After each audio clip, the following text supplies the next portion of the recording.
Meanwhile, one of the few things we know about the FBI's raid on Mar-a-Lago is that it involves classified documentation. The National Archive claims the documents belong to them. President Trump's attorneys were reportedly already complying with the FBI on these documents early this year, as late as June. So why did Merrick Garland approve a warrant for the raid? Lara Trump joins us right now. Lara, could you bring us through the week that you and your family have had from Monday's raid till today's presser? Well, this is not the week we planned, Brian, I can tell you that. But, you know, unfortunately, I think a lot of us in the Trump family have gotten used to this kind of treatment. You know, we have been targeted. We have been harassed. I would say that Donald Trump is probably the most harassed, investigated president in American history. You think that with all that they're doing, and you just talked about the New York Attorney General, you have, you know, district attorneys in Manhattan, you have obviously this raid at Mar-a-Lago. If up until this point, for the past almost 7 years that Donald Trump has been harassed and investigated, that there was anything to find on Donald Trump, you think it wouldn't have been found by now? I mean, he ran a clean company. He had a great business. He still has a great company run by my husband. But this sort of thing, obviously, is not easy to go through as a family, but it's not easy to go through as an American. And I can tell you that I've heard from so many people, Brian, all across this country, people that aren't even Republicans. They are horrified by what we saw happen on Monday, because this was not just an attack on Donald Trump. It wasn't just a raid of Mar-a-Lago, of a former president's home.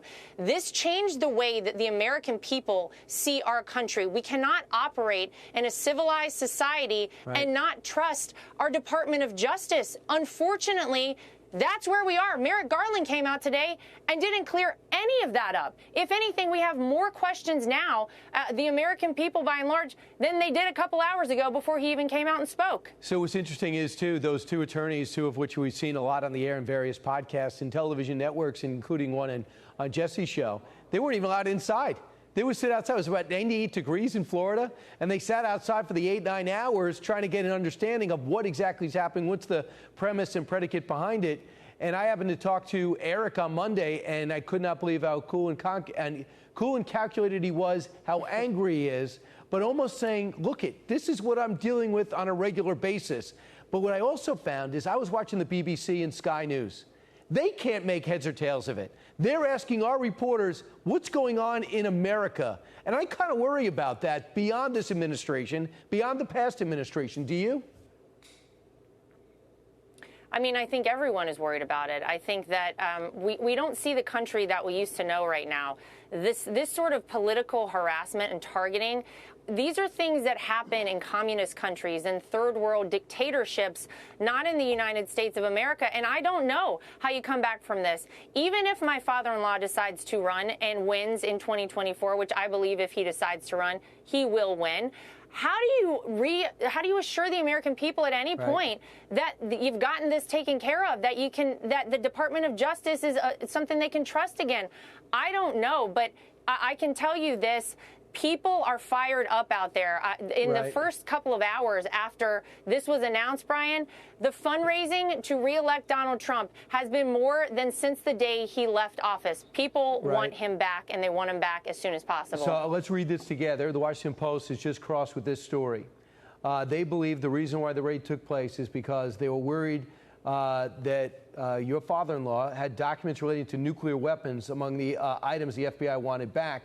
Experts in classified information said the unusual search underscores deep concern among government officials about the types of information they thought could be located at Trump's Mar-a-Lago club. Did you see any nuclear reports at the Mar-a-Lago club, maybe around the pool, by the lifeguard stand?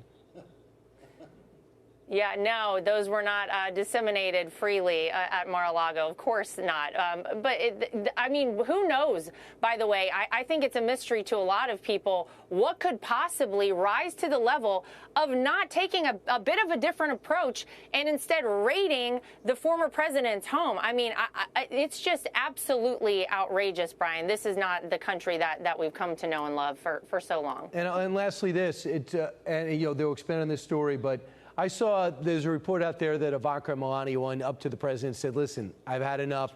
Don't run again. Could you tell me if that is indeed the case? Is there a sense within the family that it's just getting too much?